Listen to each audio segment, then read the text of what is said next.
Good afternoon, welcome to నమస్తే తెలంగాణ. నేను మీ ప్రత్యూష. బులెటిన్ల ముందుగా హెడ్లైన్స్. కాలయాపన చేసేందుకు ప్రజాపాలన దరఖాస్తులు, జనం లైన్లో నిలబడే కష్టాలు మళ్లీ వచ్చాయన్న ఎమ్మెల్సీ కవిత. ప్రజాపాలన దరఖాస్తులు అమ్మితే కఠిన చర్యలు, అవసరమైనవన్నీ అందుబాటులో ఉంచాలని సీఎం ఆదేశం. పాత లబ్ధిదారులందరికీ యథాతథంగా రైతు భరోసా పింఛన్లు, కొత్తగా పొందాలనుకునే వారే దరఖాస్తు చేసుకోవాలన్న సీఎం. కార్మికుల సంక్షేమం, ఆర్టీసీ పరిరక్షణ, ప్రయాణికుల సౌకర్యానికి పెద్దపీట. త్వరలో 1000 ఎలక్ట్రిక్ బస్సులు వస్తాయన్న మంత్రి పొన్నం. అమృత్ వందే భారత్ రైళ్లను ప్రారంభించిన ప్రధాని, వాల్మీకి విమానాశ్రయాన్ని జాతికి అంకితం చేసిన మోదీ.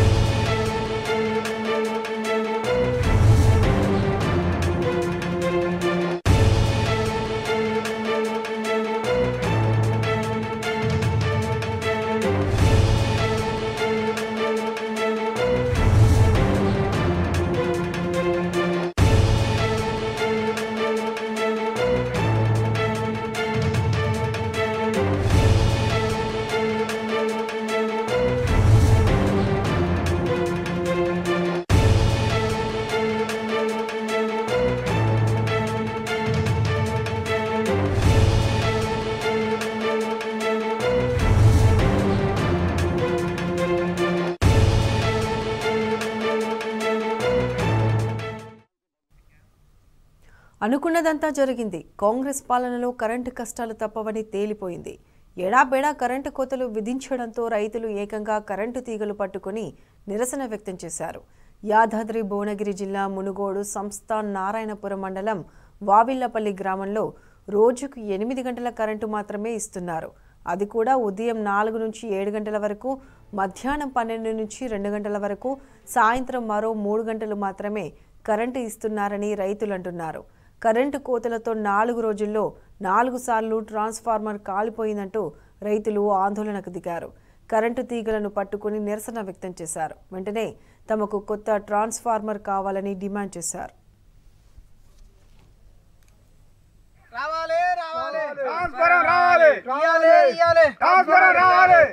ఎండిపోయింది, బుడద పొలాలన్నీ ఎండిపోయినాయి. కరెంటు సమస్యలు పట్టుకోని వాళ్ళని, కరెంటు సమస్యలు పట్టించుకోని వాళ్ళని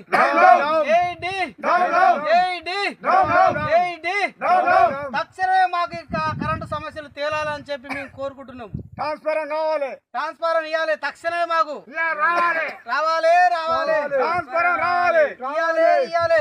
రావాలి. ఈ అంశానికి సంబంధించి పూర్తి అప్డేట్స్ మా ప్రతినిధి రాము అందిస్తారు. రాము. ప్రతిష, ఉమ్మడి నల్గొండ జిల్లా వ్యాప్తంగా నాణ్యమైన విద్యుత్ సరఫరా కాకపోతుండటంతో అన్నదాతలు చాలా ఇబ్బందులు పడుతూ ఉన్నారు. తమ నార్మల్ అన్ని కూడా ఎండిపోతున్నాయి, తమ పొలాలు ఎండిపోతున్నాయి అని చెప్పి నిరసన కార్యక్రమాలకు దిగుతున్నటువంటి పరిస్థితి మనకు కనిపిస్తా ఉంది. గత 2 వారాలుగా ఎక్కడ కూడా 3 ఫేజ్ కరెంటు 8 గంటల కంటే మించి సరఫరా చేయట్లేదు. అది కూడా ఉదయం పూట 4 గంటలు, రాత్రిపూట 4 గంటలు మాత్రమే ఇస్తా ఉన్నారు. 8 గంటల కరెంటు సరిపోక నార్మల్ అన్ని కూడా ఎండిపోతున్నాయి. తమ మళ్ళన్ని కూడా తడవకుండా పంటలు ఎండిపోతున్నటువంటి ఆవేదనలో అన్నదాతలంతా కూడా ఉన్నారు. ఎంత పీక్ స్టేజ్ లో వినియోగం సంబంధించినటువంటి నమోదైనప్పటికీ కూడా కేసీఆర్ గారి ప్రభుత్వంలో ఎప్పటికప్పుడు కూడా ప్రణాళికలు రచించుకుంటూ విద్యుత్ సరఫరాలో ఎలాంటి ఆటంకాలు లేకుండా ముందుకు పోయింది. అన్నదాతల సంక్షేమ ధ్యేయంగా ముందుకు పోయింది.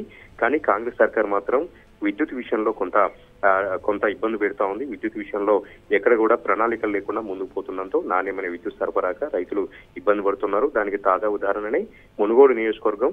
ఇక్కడ ఉన్నటువంటి నారాయణపురం మండలం వావిళ్లపురం గ్రామంలో అన్నదాతలు ఇక భరించలేక తమ పంట పొలాలు తమ కంట ముందే ఎండిపోతుంటే వారందరూ కూడా తట్టుకోలేక నిరసన కార్యక్రమాన్ని దిగారు. కరెంటు తీగలు పట్టుకొని ట్రాన్స్ఫార్మర్ను ముట్టుకొని వెంటనే డిమాండ్ చేశారు. విద్యుత్ అధికారులకు కూడా ఇప్పటికే డిమాండ్ చేయడం జరిగింది. తమకు కొత్త ట్రాన్స్ఫార్మర్ మంజూరు చేయాలి, అదేవిధంగా నాణ్యమైనటువంటి 3 ఫేజ్ కరెంటు సరఫరా చేయాలని కూడా వావిళ్లపురం సంబంధించినటువంటి రైతులు ప్రభుత్వాన్ని డిమాండ్ చేస్తా ఉన్నారు. ఇదే రకమైనటువంటి పరిస్థితి ఉమ్మడి నల్గొండ జిల్లాలో అన్ని గ్రామాల్లో కూడా నెలకొంది. ఎక్కడ 8 గంటల కంటే మించి నాణ్యమైన విద్యుత్ సరఫరా కావడం లేదు. అది కూడా రాత్రి పూట ఇస్తుండటంతో అన్నదాతలు చీకట్లలో ఆ పొలాల వద్దకు వెళ్లి ఇబ్బందులు పడుతున్నటువంటి పరిస్థితి కూడా మనకు కనిపిస్తా ఉంది. మునుగోడు సంబంధించినటువంటి నియోజకవర్గ ఎమ్మెల్యే కోమటిరెడ్డి రాజగోపాల్ రెడ్డి, ఆయన అన్న స్వయాన మంత్రి కోమటిరెడ్డి వెంకరెడ్డి వెంటనే ఈ సమస్యను తీర్చాలి, ఉమ్మడి నల్గొండ జిల్లా వ్యాప్తంగా విద్యుత్తునంతా కూడా సక్రమంగా అందజేయాలని కూడా అన్నదాతలు అక్కడ డిమాండ్ చేస్తున్నటువంటి పరిస్థితి కూడా మనకు కనిపిస్తా ఉంది. అసలే ఈ యాసంగిలో వర్షాలు కురవక ప్రాజెక్టులో నీళ్లు లేక కేవలం బోరుబావుల మీదే ఆధారపడి రైతులు కొంత వ్యవసాయం చేసుకుంటున్నారు. ఆ చేసుకున్నటువంటి పంటలు కూడా కరెంటు లేక ఎండిపోతుండడంతో తమ మోటార్లు నడవకపోతుండడంతో అన్నదాతలు గుండె రగిలిపోతా ఉంది, వారి కడుపు కోత అనేది కనిపిస్తా ఉంది. ఇప్పటికైనా ప్రభుత్వం ఈ సమస్యను పరిష్కరించాలి. ఒక ప్రణాళికతో ఈ యాసంగిలో గత యాసంగిలో కూడా దాదాపు 14,000 మెగావాట్ల విద్యుత్ సంబంధించినటువంటి డిమాండ్ ఏర్పడినా కూడా ప్రణాళికతో ముందుకు పోయి సరఫరా చేసింది అప్పటి ప్రభుత్వం. కానీ ఇప్పుడు ప్రభుత్వం మాత్రం ఎలాంటి ప్రణాళిక లేదు, ఎలాంటి రివ్యూ లేదు, విద్యుత్ అందించాలన్నటువంటి కనీస సోయి కూడా లేదని కూడా రైతులు ఆగ్రహం వ్యక్తం చేస్తా ఉన్నారు. ఈ రైతుల సంబంధించినటువంటి ఆవేదన చూస్తే మాత్రం ప్రజలందరూ కూడా కొంత అసహనం వ్యక్తం చేస్తా ఉన్నారు. కొత్తగా వచ్చినటువంటి ప్రభుత్వాన్ని కొంత సమయం ఇద్దాం అనుకున్నాం, కానీ రైతులను ఇబ్బంది పెట్టే ప్రయత్నం చేస్తా ఉంది. రైతులకు సక్రమైనటువంటి కరెంట్ ఇవ్వాలని కూడా సర్వత్రా డిమాండ్ వ్యక్తమవుతున్నాయి. ప్రతీష. Right Ramu, thank you. Transformer ఇవ్వాలి, తక్షణమే మాకు రావాలి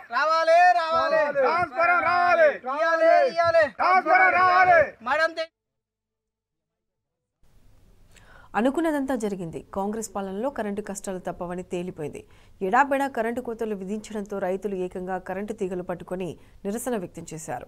యాదాద్రి భువనగిరి జిల్లా మునుగోడు సంస్థ నారాయణపురం మండలం వావిళ్లపల్లి గ్రామంలో రోజుకు 8 గంటల కరెంటు మాత్రమే ఇస్తున్నారు. అది కూడా ఉదయం 4 నుంచి 7 గంటల వరకు, మధ్యాహ్నం 12 నుంచి 2 గంటల వరకు, సాయంత్రం మరో 3 గంటలు మాత్రమే కరెంటు ఇస్తున్నారని రైతులు అంటున్నారు. కరెంటు కోతలతో 4 రోజుల్లో 4 సార్లు ట్రాన్స్ఫార్మర్స్ కాలిపోయిందంటూ రైతులు ఆందోళనకు దిగారు. కరెంటు తీగలను పట్టుకుని నిరసన వ్యక్తం చేశారు. వెంటనే తమకు కొత్త ట్రాన్స్ఫార్మర్ కావాలని డిమాండ్ చేశారు. కరెంటు సమస్యలు పట్టించుకోవాలని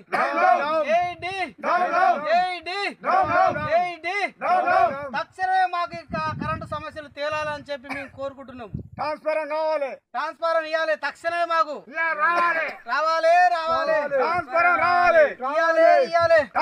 రావాలి. మడంతా ఎండిపోయింది, బుడద పొలాలు అన్ని ఎండిపోయినాయి. కరెంటు సమస్యలు పట్టుకోవాలని కరెంటు సమస్యలు పట్టించుకోవాలని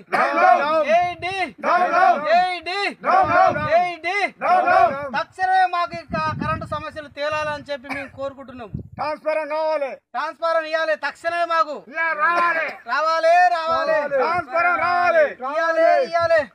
రావాలి. మడంతా ఎండిపోయింది, బుడద పొలాలు అన్ని ఎండిపోయినాయి.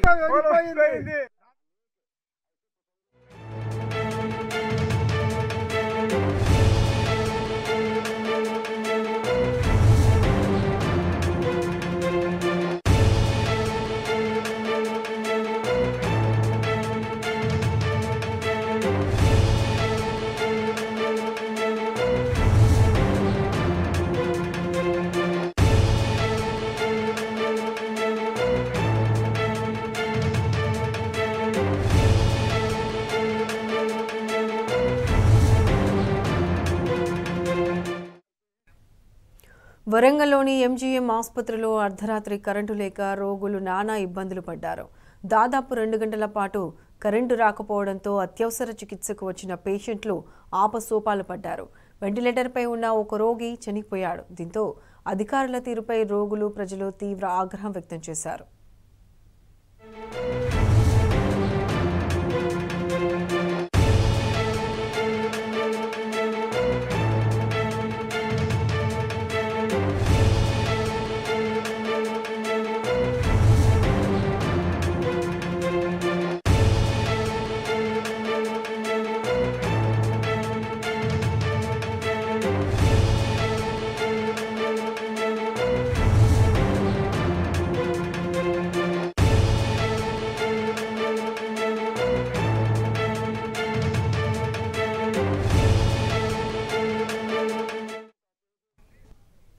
వరంగల్లోని ఎంజీఎం ఆసుపత్రిలో అర్ధరాత్రి కరెంటు లేక రోగులు నానా ఇబ్బందులు పడ్డారు. దాదాపు 2 గంటల పాటు కరెంటు రాకపోవడంతో అత్యవసర చికిత్సకు వచ్చిన పేషెంట్లు ఆపసోపాలు పడ్డారు. వెంటిలేటర్పై ఉన్న ఒక రోగి చనిపోయాడు. దీంతో అధికారుల తీరుపై రోగులు, ప్రజలు తీవ్ర ఆగ్రహం వ్యక్తం చేశారు.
తాను ఎన్నికల్లో పోటీ చేయట్లేదని తెలంగాణ గవర్నర్ తమిళిసై స్పష్టం చేశారు. తన రాజీనామాపై వస్తున్న వార్తలు అవాస్తవమన్నారు. నేను ఎప్పుడూ ప్రజలతోనే ఉంటానని తెలిపారు. అధిష్టానం ఏ బాధ్యత అప్పగిస్తే అది నిర్వహిస్తానని తెలిపారు.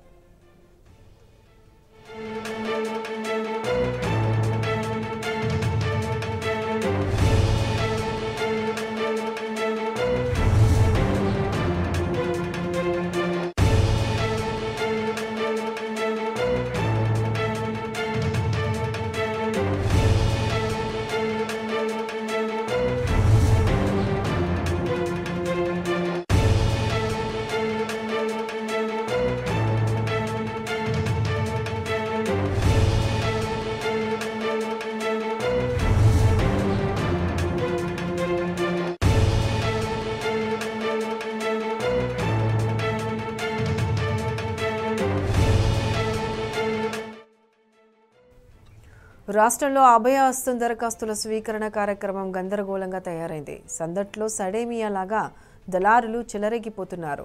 ప్రజాపాలన దరఖాస్తులను అంగట్లో కూరగాయలా అమ్ముకుంటున్నారు. దరఖాస్తుకు ఇంత అని రేటు కట్టి విక్రయిస్తున్నారు. విధి లేని పరిస్థితిలో జనం దరఖాస్తులు కొనుక్కొని క్యూ లైన్లలో అష్టకష్టాలు పడుతున్నారు. అభయ హస్తం దరఖాస్తులను దళారులు బేరానికి పెట్టినట్టు రాష్ట్ర ప్రభుత్వం కూడా అంగీకరించింది. దరఖాస్తుల అమ్మకాలపై సీఎం రేవంత్ రెడ్డి ఆగ్రహం వ్యక్తం చేశారు. ప్రజాపాలన కోసం అవసరమైన అన్ని దరఖాస్తులను అందుబాటులో ఉంచాలని అధికారులను ఆదేశించారు. ప్రజాపాలన దరఖాస్తుల సరళి క్షేత్రస్థాయిలో పరిస్థితులపై ప్రభుత్వ ప్రధాన కార్యదర్శి సీఎం ప్రిన్సిపల్ సెక్రటరీతో సీఎం సమీక్ష నిర్వహించారు. దరఖాస్తులను అమ్మేవారిపై కఠిన చర్యలు తీసుకోవాలని జిల్లా కలెక్టర్లను ఆదేశించారు.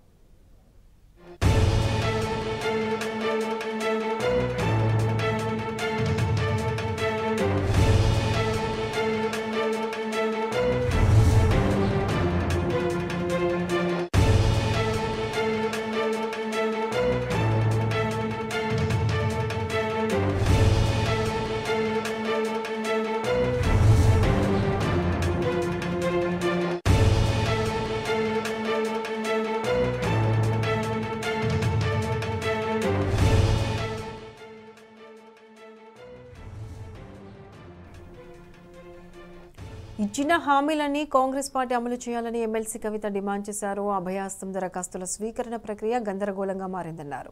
పాత లబ్ధిదారులకు ఆసరా పెన్షన్లు ఇస్తూనే కొత్త దరఖాస్తులు తీసుకోవాల్సిందని ఆమె అభిప్రాయపడ్డారు. 500 గ్యాస్ సిలిండర్ ఎవరి పేరుతో ఇస్తారో చెప్పాలన్నారు. మరోవైపు మేడారం జాతరను జాతీయ పండుగగా గుర్తించాలని ఎమ్మెల్సీ కవిత కేంద్రాన్ని డిమాండ్ చేశారు. ఇటువంటి జాతర ఉండడం యావత్ భారతదేశంలో గిరిజనులందరూ కూడా ఒక పుణ్యస్థలిగా దర్శించేటటువంటి ప్రదేశం మన జిల్లాలో ఉండడం నిజంగా కూడా మన అదృష్టం. మనకు కొంగు బంగారంగా సమ్మక్క సారలం అని చెప్పొచ్చు. మరి అటువంటి జాతర దక్షిణాది కుంభమేళా అంటాం మనం. అటువంటి జాతరకు నేషనల్ స్టేటస్ ఇవ్వాలని మనం ఎప్పటి నుండో డిమాండ్ చేస్తూ ఉన్నాం. దాదాపుగా ఒక 10 సంవత్సరాల నుంచి తెలంగాణ ప్రత్యేక రాష్ట్రమైన తర్వాత అనేక సార్లు బీఆర్ఎస్ పార్టీ నుంచి ఎంపీలు కావచ్చు, గౌరవ ముఖ్యమంత్రి వర్యులు కావచ్చు, మన అక్క సత్యవతి రాథోడ్ గారు మంత్రివర్యులుగా ఉన్నప్పుడు తను కావచ్చు, 50 మందిని కూడా అనేక మార్లు కేంద్ర ప్రభుత్వానికి గుర్తు చేయడం జరిగింది. ఇవాళ మూకుమ్మడిగా వరంగల్ ప్రజలమందరం కూడా డిమాండ్ చేయవలసినటువంటి అవసరం మనకున్నది. చరిత్రలో మన జిల్లా పేరు, మన రాష్ట్రం పేరు, మన యొక్క సంస్కృతి సంప్రదాయాలను ముందుకు కొనసాగించే విషయంలో ఉమ్మడిగా కూడా పోరాటం చేయాల్సినటువంటి సందర్భం ఇది. సమ్మక్క సారలమ్మ జాతరకు మరి నేషనల్ స్టేటస్ ఇవ్వాలని చెప్పి మళ్ళా ఒకసారి ఇవాళ వరంగల్ జిల్లా నుండి మేము బీజేపీ పార్టీని ప్రధానమంత్రి గారిని డిమాండ్ చేస్తూ ఉన్నాము. ఎన్ని లక్షల మంది సందర్శిస్తారో తెలిసినటువంటి విషయమే. అన్ని లక్షల మంది యొక్క ఆత్మగౌరవ విషయం అవుతుంది కాబట్టి ఖచ్చితంగా national project, national festival status Sammakka సారలమ్మకి ఇవ్వాల్సిందిగా నేను బీజేపీని డిమాండ్ చేస్తూ ఉన్నాను. గౌరవ ప్రధానమంత్రి గారిని రిక్వెస్ట్ చేస్తూ ఉన్నాం. అదేవిధంగా మరి గుర్తించినారు సమ్మక్క సారలమ్మ జాతరను కాబట్టి ట్రైబల్ యూనివర్సిటీకి పార్లమెంట్లో బిల్ పాస్ చేసేటప్పుడు కూడా బీఆర్ఎస్ పార్టీ ప్రపోజ్ చేసిన విధంగానే సమ్మక్క సారలమ్మ పేరుతో ట్రైబల్ యూనివర్సిటీ బిల్ పాస్ అవ్వడం మనందరం సంతోషించదగ్గ విషయం. మరి సమ్మక్క సారలమ్మ జాతర అంటేనే మనందరికీ తెలుసు, చాలా పెద్ద ఎత్తున సదుపాయాలు కల్పించాల్సి ఉంటుంది. ఉమ్మడి ఆంధ్రప్రదేశ్లో ఈ జాతరను బాగా నెగ్లెక్ట్ చేస్తే తెలంగాణ రాష్ట్రం ఏర్పాటు కాగానే మొట్టమొదటిసారి గౌరవ ముఖ్యమంత్రి గారు అప్పుడు కేసీఆర్ గారు 100 కోట్ల పైచిలుకు డబ్బులు ఇచ్చి ఒకటే ఫస్ట్ ఇయర్లోనే మంచి జాతరకు అన్ని ఏర్పాట్లు చేసి తర్వాత ప్రతి సంవత్సరం 75 కోట్లు ఇచ్చుకుంటూ మంచి ఏర్పాట్లు చేస్తూ వచ్చినాం. ఎప్పుడైతే ఈ ప్రభుత్వం వచ్చిన తర్వాత మహిళలకు ఉచితం అని చెప్పినరో అప్పటి నుండి విపరీతంగా రష్ ఎక్కువైతున్నటువంటి సందర్భాన్ని మనం చూస్తున్నాం. అనేక చోట్ల గొడవలయ్యి వివిధ రకాలైనటువంటి అసౌకర్యానికి ప్రజలు గురవుతున్నది మనం చూస్తూ ఉన్నాం. సో ఇంకా ఆ పథకం ఒక గాడిలో పడేలోపే మరి సమ్మక్క సారమ్మ జాతర వస్తూ ఉంది కాబట్టి ఈ జాతరకు ప్రత్యేకించి ప్రజలకు అసౌకర్యం కలగకుండా మరి పురుషులకు ప్రత్యేకంగా బస్సులు వేస్తారా లేకపోతే మహిళలకు వేసే బస్సులే ఇంకా పెద్ద ఎత్తున పెంచుతారా ఏదో ఒకటి చేయాలి. కానీ బాధ్యత తీసుకొని ఈ జాతరకు వచ్చే ప్రజలు ఇబ్బంది పడకుండా ప్రభుత్వం దీనిపైన ప్రత్యేక దృష్టి పెట్టవలసిందిగా మేము విజ్ఞప్తి చేస్తూ ఉన్నాం. ఎందుకంటే లక్షలాది మంది వచ్చేటటువంటి జాతర అనేక సదుపాయాలు ఇక్కడ చేసి ఈ జాతర యొక్క ప్రతిష్టను మనం పెంచుకుంటే నేషనల్ స్టేటస్ కూడా మనకు వస్తుంది. కాబట్టి దాని మీద ప్రభుత్వం సీరియస్గా దృష్టి పెట్టాలని చెప్పి నేను కోరుతా ఉన్నాను. వరంగల్లో జరిగేటటువంటి అన్ని కార్యక్రమాలకు మరి ప్రత్యేక శ్రద్ధ పెట్టి ప్రజలు మీ మీద పెట్టినటువంటి బాధ్యతను విస్మరించకుండా మరి పనిచేయాల్సినటువంటి బాధ్యత ప్రభుత్వం మీద ఉంటుందని ఈ సందర్భంగా వారికి గుర్తు చేస్తూ ఉన్నాం. At the same time BRS party కార్యకర్తలు ఎట్టి పరిస్థితులలో మీరు మనోస్థైర్యం కోల్పోవద్దు. రాజకీయాలలో ఎగుడు దిగుడులు ఉంటాయి, ఇటువంటి పరిస్థితులు వస్తుంటాయి. కానీ సంయమనం పాటించి ఓపికతో ఉండి మన యొక్క సిద్ధాంతాలను ప్రజల్లోకి మళ్ళీ తీసుకెళ్తూ ప్రజల మనసును చూరగొనడం ద్వారా మళ్ళీ మనం మంచి స్థానంలో సుస్థిరంగా వెనక్కి రావడం జరుగుతుంది. ధైర్యం కోల్పోకుండా బలంగా ఉండాలి. ఎందుకంటే ఉమ్మడి వరంగల్ జిల్లా ఎప్పుడైనా కూడా మనం అభివృద్ధిలో ఎక్కడ వెనక వెళ్ళలేదు. చాలా అద్భుతమైనటువంటి అభివృద్ధిని చేసినాం. కానీ అలవిగానటువంటి వాగ్దానాలు చేసి అలవిగానటువంటి అబద్ధాలు చెప్పి ఒక రకంగా ప్రజల్ని మభ్యపెట్టి మరి ఇవాళ ఇటువంటి పరిస్థితిని మనం గమనిస్తూ ఉన్నాం. సో ఈ పరిస్థితి ఎన్నో రోజులు ఉండదు. కార్యకర్తలందరూ కూడా ధైర్యంగా ఉండాలని చెప్పి నేను మీ అందరికి కూడా విజ్ఞప్తి చేస్తూ ఉన్నాను. ఇక అనేకమైనటువంటి సమస్యలు వస్తూ ఉన్నాయి. ఇవాళ ఎగ్జిస్టింగ్ 44 లక్షల మందికి ఏదైతే పెన్షన్లు వస్తూ ఉన్నాయో వాస్తవానికి ఎటువంటి ఇబ్బంది లేకుండా పెన్షన్లు ఎవరికైతే వస్తున్నాయో వాళ్లకు పెంచి డైరెక్ట్గా జనవరి 1వ తారీఖు నుండి ప్రభుత్వం ఇవ్వాలనుకుంటే ఏదైతే 2000 పెన్షన్ ఉందో 4000 చేస్తామని చెప్పినారు. ప్రజలకు అసౌకర్యం కలగకుండా డైరెక్ట్గా 1వ తారీఖు నాడు 2000 వస్తున్న వాళ్ళందరికీ 4000 ఇచ్చి ఆ తర్వాత అప్లికేషన్స్ తీసుకుని ఉంటే ప్రజలకు కూడా సౌకర్యంగా ఉండేది. సరే ఏమైతేనేమి డిసెంబర్లో పెన్షన్ రాలేదు, జనవరిలో పెన్షన్ రాలేదు, రైతు బంధు రాలేదు అనేటటువంటి చర్చ గ్రామాల్లో సాగుతూ ఉంది. కాబట్టి త్వరితగతిన ప్రభుత్వం ప్రజలకు భరోసా ఇచ్చి జనవరి 1వ తారీఖునన్న పెండింగ్ ఉన్నటువంటి డిసెంబర్ పెన్షన్ను, జనవరి పెన్షన్ను మరి పెంచినటువంటి పెన్షన్ను తప్పకుండా త్వరితగతిన ప్రజల అకౌంట్లో వేస్తారని చెప్పి మేము కోరుతా ఉన్నాం. 200 యూనిట్ల కన్నా తక్కువ ఉన్నటువంటి వారందరూ కూడా ఫ్రీ కరెంట్ ఇస్తామని చెప్పడం జరిగింది. మరి డిసెంబర్ నెల కరెంటు బిల్లు వచ్చే జనవరికి వస్తుంది కాబట్టి మరి అప్పుడు కట్టాలనా వద్దా అనేటటువంటి చర్చ కూడా ప్రజల్లో జరుగుతున్నది. ఇంకా చాలా అనుమానాలు ప్రజలకు ఉన్నాయి. అందులో మరి ఇప్పుడు 5 గ్యారెంటీలకు సంబంధించిన డేటానే తీసుకుంటున్నారు. నిరుద్యోగ భృతి అనేటటువంటి కాలమే లేకుండా చేసినారు. మరి యువ మిత్రులందరూ కూడా కొద్దిగా కన్ఫ్యూజన్లో ఉన్నారు. మరి నిరుద్యోగ భృతి ఇస్తామని ప్రామిస్ చేసినారు, ఆ ఫామ్లో ఎక్కడా లేదు అనేటటువంటిది కూడా చాలా మంది ఆలోచన చేస్తూ ఉన్నారు. అక్క మరి ఉద్యమకారులకు ఏదో పెన్షన్ ఇస్తామన్నారు, ఓన్లీ ఎఫ్ఐఆర్ ఉన్న వాళ్ళకే ఇస్తామన్నారు అని అన్నారు. అంటే ఎఫ్ఐఆర్లు ఉన్న వాళ్ళని తీసుకుంటే మొత్తం టీఆర్ఎస్ పార్టీలోనే ఉంటారు వాళ్ళందరూ, మొత్తం ఉన్న ఎఫ్ఐఆర్లన్నీ. నేను మా తమ్ముళ్ళకి అదే చెప్పిన, అప్లై చేయండి. మనం ఆనాడు అమరవీరుల సందర్భంలో తీసుకున్న డేటా కూడా అదే, ఎఫ్ఐఆర్ ఉండాలని ఆనాడు అంటే ఆనాడేమో విమర్శించారు మనని, ఎఫ్ఐఆర్ లేకపోతే ఎట్లుంటుంది అని. ఇవాళనేమో అదే రూల్ పెడతా ఉన్నారు. అందరూ కూడా అప్లై చేయండి, ఎఫ్ఐఆర్ ఉన్నా లేకున్నా ఉద్యమకారులందరూ కూడా అప్లై చేయండి. మరి ప్రభుత్వం రెస్పాన్స్ ఎట్లా ఉంటుందో కూడా చూడండి. అట్లానే ఇక గోల్డ్ కాయిన్స్ కావాలంటే ఇక నుంచి బంగారు దుకాణాలకు వెళ్ళనక్కర్లేదు. ఏటీఎంలలో డబ్బులు డ్రా చేసుకున్నట్లు బంగారు కాయిన్స్ని కూడా డ్రా చేసుకోవచ్చు. దేశంలోనే తొలిసారిగా హైదరాబాద్లో గోల్డ్ ఏటీఎంను ప్రారంభించింది గోల్డ్ సిక్కా కంపెనీ.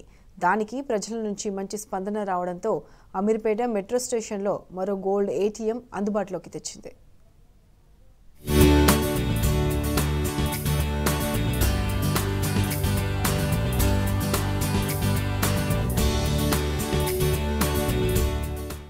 హైదరాబాద్ బేగంపేటలో దేశంలోనే మొట్టమొదటి గోల్డ్ ఏటీఎంను ఏర్పాటు చేసింది గోల్డ్ సిక్కా కంపెనీ.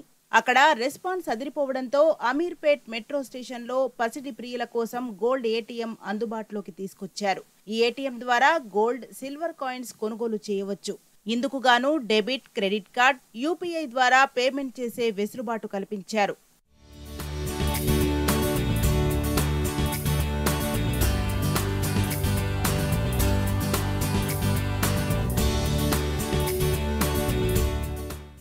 ఇతర సాధారణ ఏటీఎంల మాదిరిగానే పనిచేస్తుంది గోల్డ్ ఏటీఎం.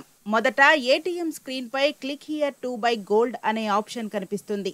దాని మీద క్లిక్ చేసిన తర్వాత ఎంత బంగారం కొనుగోలు చేయాలో ఎంచుకోవలసి ఉంటుంది. ఎన్ని గ్రాములు కావాలో సెలెక్ట్ చేసుకుని పేమెంట్ చేయాలి. డెబిట్, క్రెడిట్ కార్డుల్లో దేనితో పేమెంట్ చేస్తారో సెలెక్ట్ చేసి పిన్ నెంబర్ ఎంటర్ చేయాలి. పేమెంట్ సక్సెస్ అయిన వెంటనే క్యాష్ వచ్చినట్లే గోల్డ్ వస్తుంది. అంతేగాక దానికి సంబంధించి క్వాలిటీ, వెయిట్ తెలిపే సర్టిఫికెట్ కూడా పొందుతారు. ఇవాళ మనం అమీర్పేట్ మెట్రో స్టేషన్లో మా సెకండ్ వర్షన్ ఒకటి స్టార్ట్ చేసాము, ఏటీఎం మెషిన్. ఇందులో గోల్డ్తో పాటు సిల్వర్ కూడా డిస్పెన్స్ అవుతుంది. ఇంతకుముందు మనం ఫస్ట్ మెషిన్ పెట్టినప్పుడు ఓన్లీ గోల్డ్ డిస్పెన్స్ అయ్యేది, అప్ టు 100 గ్రామ్స్ వరకు ఉండేది అందులో. అయితే చాలామంది అది యూస్ చేసిన తర్వాత మనకి ఫీడ్బ్యాక్ ఇచ్చారు, 50 గ్రామ్స్ 100 గ్రామ్స్ అవసరం లేదు, ఆ ప్లేస్లో మీరు సిల్వర్ పెడితే కొనుక్కునే వాళ్ళకి చాలా ఉపయోగకరంగా ఉంటుంది కదా అని. సో ఆ ఫీడ్బ్యాక్ వచ్చిన తర్వాత మళ్ళీ కొంచెం R&D చేసి ఇవాళ రోజు మనం వెర్షన్ 2 తీసుకొచ్చాము. ఇందులో మనకి గోల్డ్తో పాటు సిల్వర్ కూడా డిస్పెన్స్ అవుతుంది. గోల్డ్ కాయిన్స్ వచ్చి 0.5 గ్రామ్స్ నుంచి మీకు 20 గ్రామ్స్ వరకు ఉన్నాయి. 50-100 గ్రామ్స్ తీసేసాము. అట్లాగే ఇప్పుడు మనము సిల్వర్ కాయిన్స్ యాడ్ చేసాము. ఇందులో 10 grams, 20 grams, 50 grams and 100 grams. Prices live వస్తాయి. London bullion market association LMBA నుంచి మనం తీసుకున్నాం ఇక్కడ. సో ప్రైసెస్ ఎప్పటికప్పుడు అప్డేట్ అవుతూ ఉంటాయి. సో ట్రాన్స్పరెంట్ సిస్టమ్ ఉంటుంది, మీకు ప్రైస్ కనబడుతూ ఉంటుంది. మీకు ఎంత కావాలంటే అంత మీ బడ్జెట్ని బట్టి మీరు కొనుక్కోవచ్చు. పసిడి ప్రేమికుల సలహాల మేరకు గోల్డ్ ఏటీఎంలో 0.5 గ్రాముల నుంచి 20 గ్రాముల వరకు గోల్డ్, 10 గ్రాముల నుంచి 100 గ్రాముల వరకు సిల్వర్ కాయిన్స్ అందుబాటులోకి తెచ్చింది gold Sikka company. International marketing కి అనుగుణంగా అందులో ఎప్పటికప్పుడు ధరలు అప్డేట్ అవుతుంటాయి. రాబోయే రోజుల్లో హైదరాబాద్, మంగళూరు ఎయిర్పోర్ట్లతో పాటు పలు షాపింగ్ మాల్స్, మెట్రో స్టేషన్స్ లో గోల్డ్ ఏటీఎంలను ఏర్పాటు చేసే ఆలోచనలో ఉన్నట్లు తెలిపారు గోల్డ్ సిక్కా CGO ప్రతాప్.